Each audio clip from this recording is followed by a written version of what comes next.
welcome you here on behalf of the Hannah Arendt Center for Politics and Humanities at Bard College.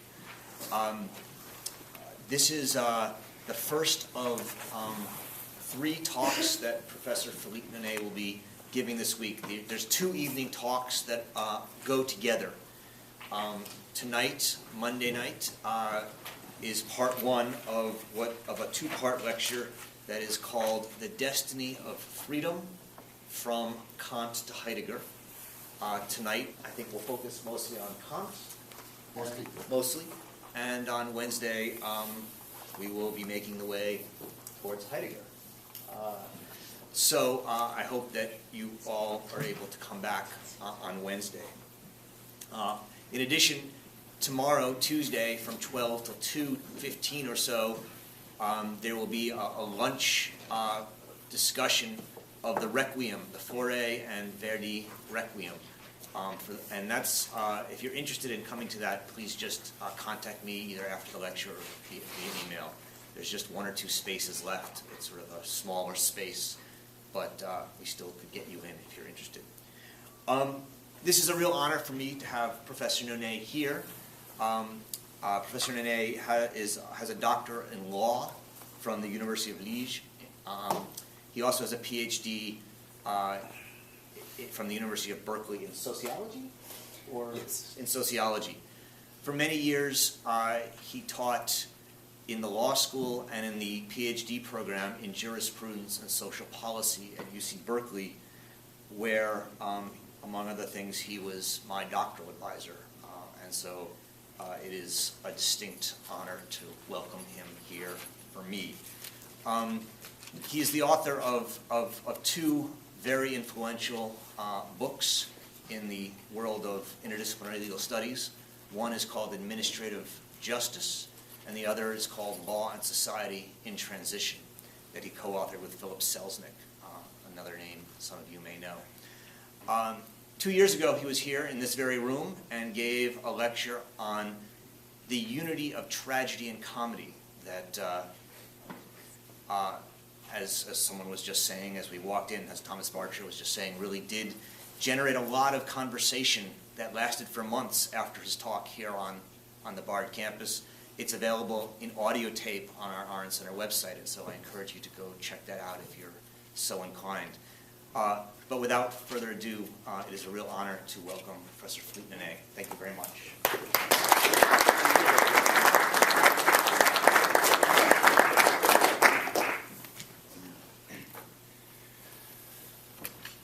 In a certain sense, this lecture is a sketch of the history of freedom from Kant to Heidegger.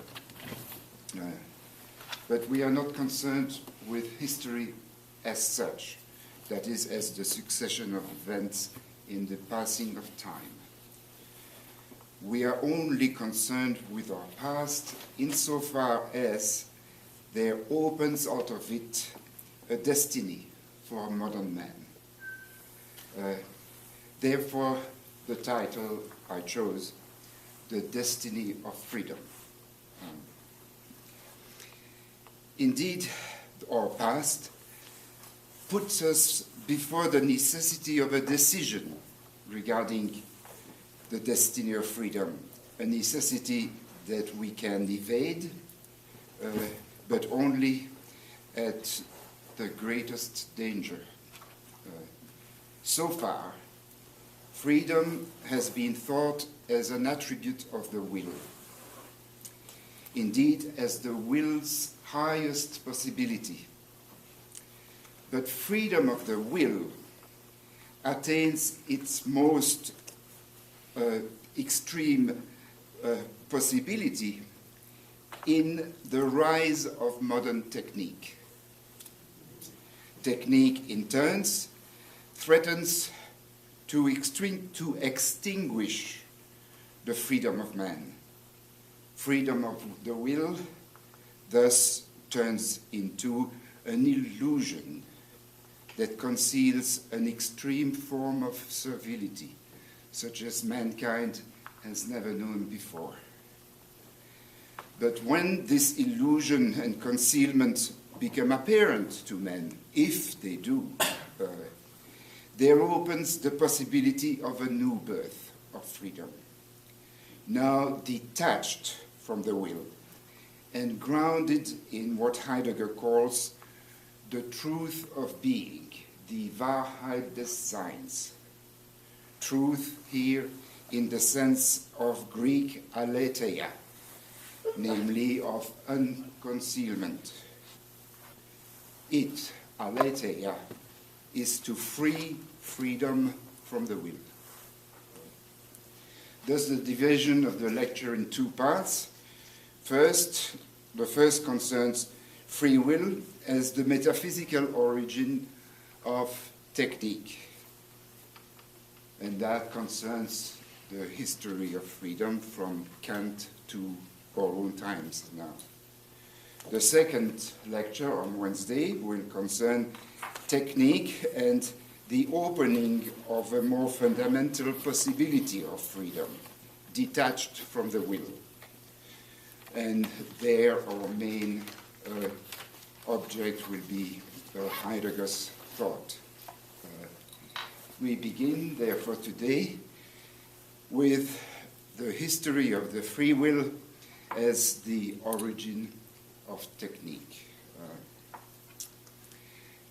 We first note, as an introduction to what follows, an astonishing ambiguity in Kant's ethic.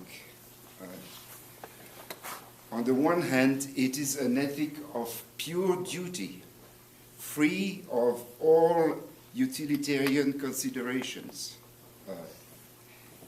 It is said to rest on the ground of the will to will, which in turn, as the cornerstone of modern metaphysics, culminates in the sway of technique and in the reduction of all good to value.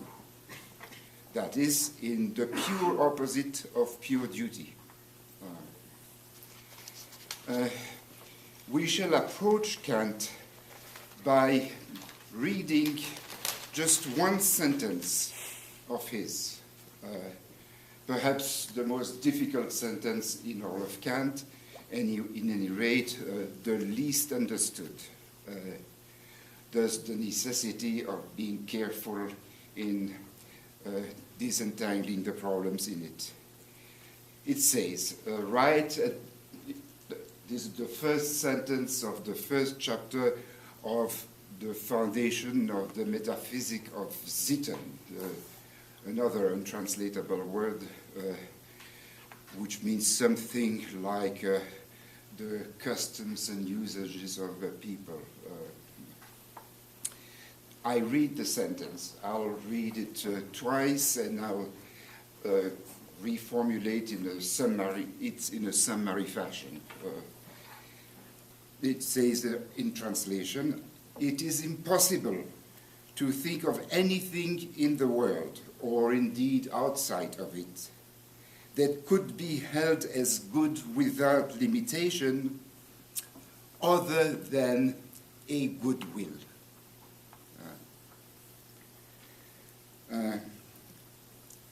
What is a will? A will is a power to propose to oneself an aim and to move oneself to actualize it.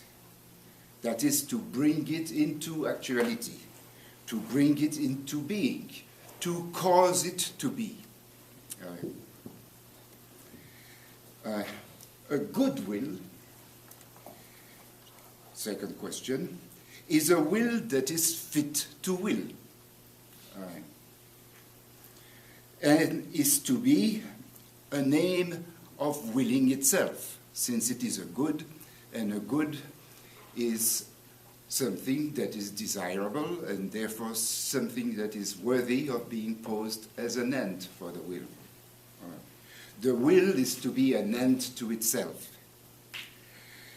A good will without limitation, that is unconditioned, absolute, infinite. The absolute good is therefore one that is always to be willed, along with the willing of every other contingent good. That is, in every willing, harbors in itself an absolute will to will,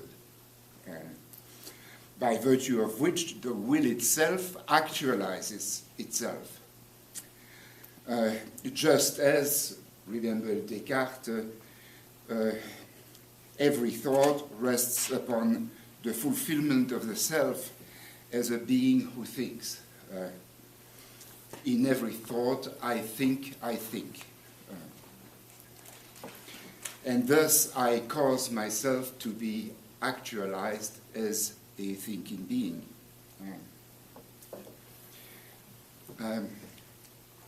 Such a goodwill is, as on the face of it, as an absolute will, the causa prima, the first cause of all possible goods. As a causa prima, as a first cause of all possible goods, it must itself be the cause of itself. It is therefore also a causa sui.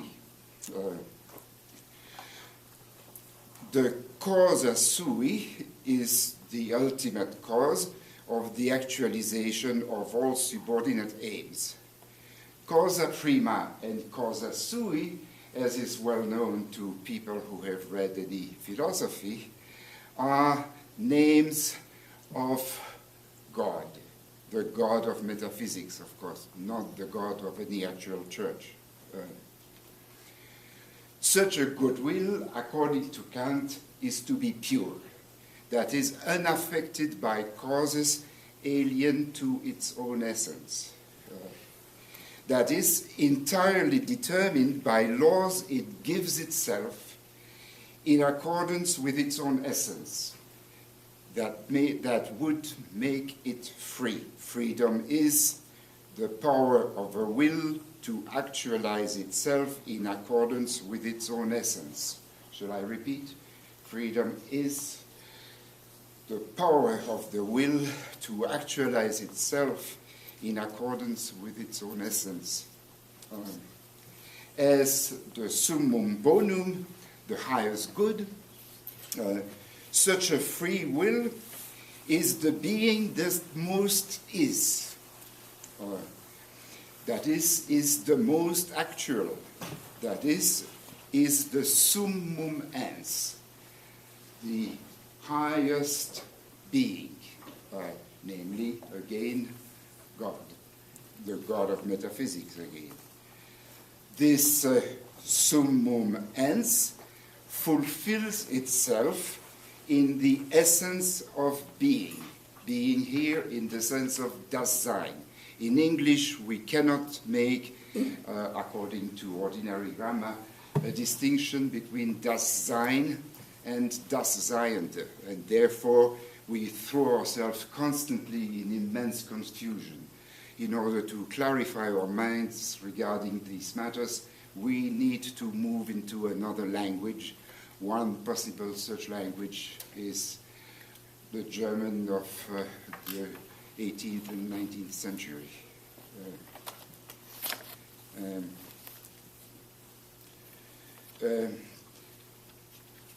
The summum ens fulfills in itself the essence of being, and accordingly, the essence of being, the essence of das Sein, is willing.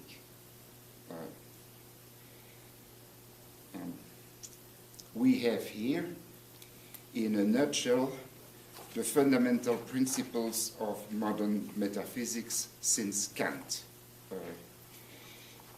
They remain unchanged all the way through our times, though we are no longer aware of that most of the time.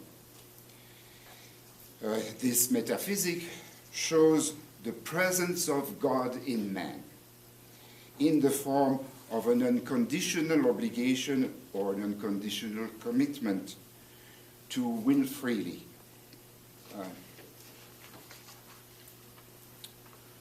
How am I doing on time? Okay. We must, for want of time, pass over the thought of Hegel and Schelling, in which there occurs no substantial innovation with respect to philosophical language on this matter, that is, on the matter of the essence of being as will. Since we pass over Hegel and Schelling at some plus, we turn now briefly to the last of the great thinkers of the history of metaphysics, whose work precedes the extinction of metaphysical inquiry, which occurs in our times under the sway of technique. And we are speaking here, of course, of Friedrich Nietzsche.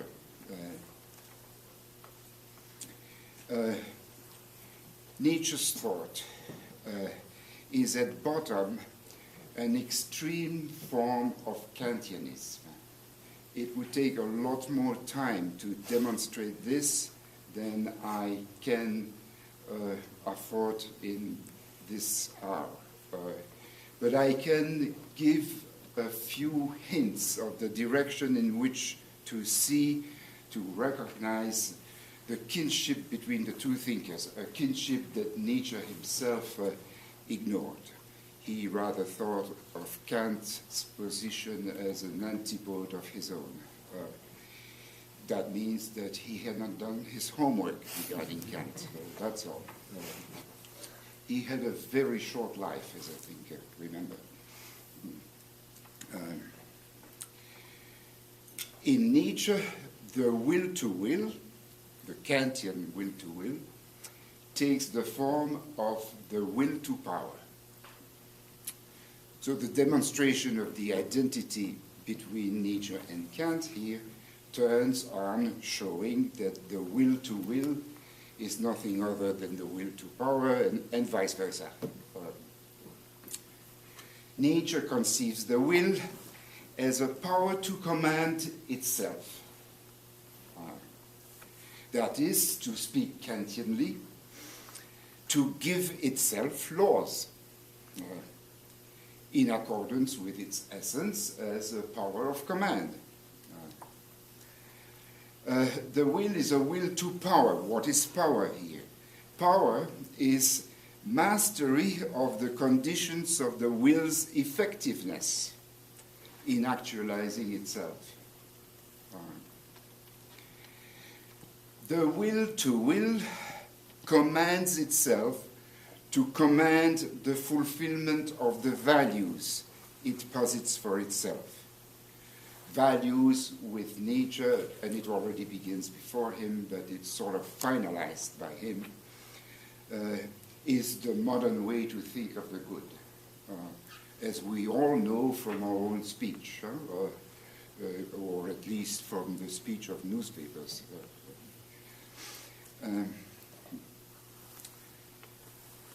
Among the highest values that the will commands itself to effect is truth, between quotes. Truth as the knowledge of beings, namely das Seiende here, insofar as such knowledge secures the power that the will has attained. But the higher value still is the value of art, which stimulates the will to enhance itself and thus attain higher levels of life, higher levels of will to power. The will to power is thus ultimately a will to overpower itself. Man is to rise from just being man, the last man, to becoming overman, the one who has overpowered man and who keeps overpowering himself as part of its own essence. Now, this will to power deifies itself as the god of the highest life, namely Dionysus, which it itself, namely the will to power, elevates for itself as that which will guide its self-overpowering. Accordingly, the essence of life, which is another way in Nietzsche's parlance to say the essence of being, das Sein, is will to power. I take it that a short comparison between this list of theses regarding the will to power and the list of theses regarding the will to will in Kant will show that they are fundamentally the same.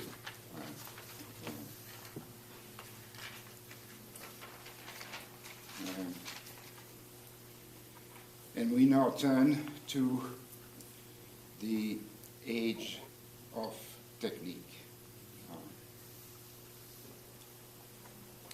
In the age of technique, which follows in its fulfillment the end of Nietzsche, Western mankind ceases to put itself metaphysical questions, with the consequence that the will to will rises to a position of unchallenged domination.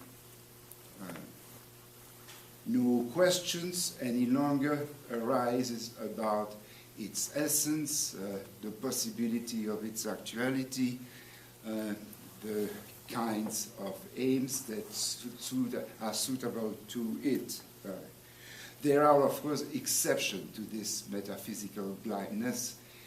They are most notably a few descendants of Nietzsche himself, namely Rainer Maria Rilke and Ernst Jünger, whose work still remains to be noticed in the English-speaking world.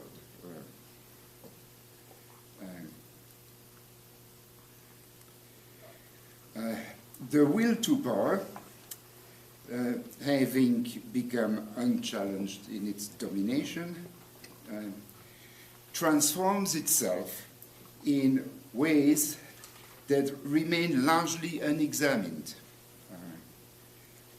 All matters concerning humanity are now referred to the so-called sciences of man, namely biology, history, psychology, sociology. Sciences which are constitutionally incapable of even posing any question regarding the essence of man. They are compelled by virtue of their own intellectual structure to take for granted what they take to be the essence of man. Now, in accordance with the teaching of Nietzsche, the concept of value comes to exclude all other possible forms of the good. This is shown in the fact that it is said that art is a value, an aesthetic value, that God is a value, maybe the highest value, but still a value, and so forth.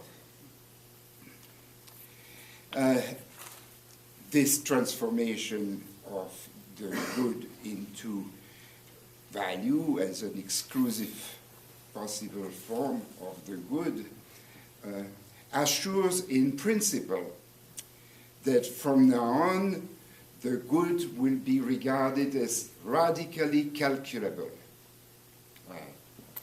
That is, radically commensurable.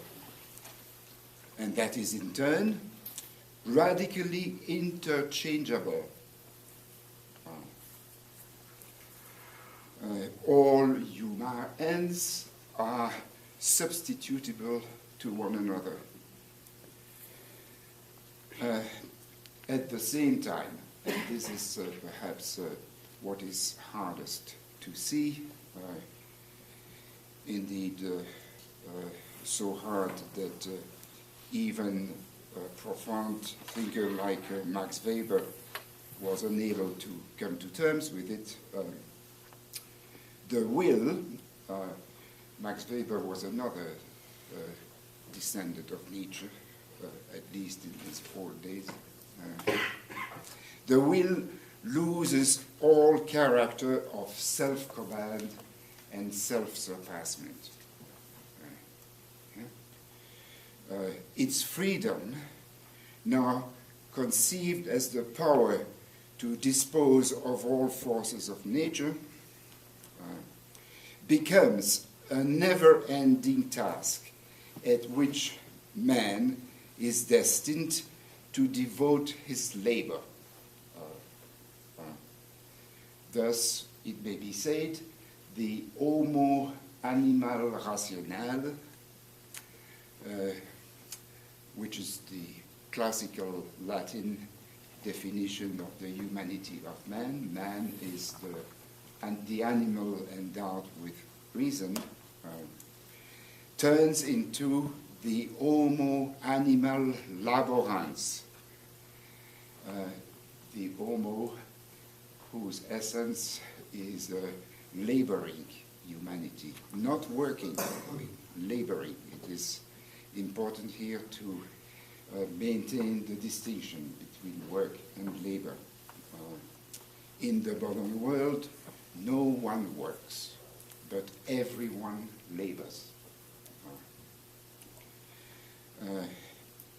And so the freedom of the will gives birth to universal servitude, an astonishing phenomenon long ago pointed out by Max Weber, who called it die herrenlose Sklaverei, slavery without master.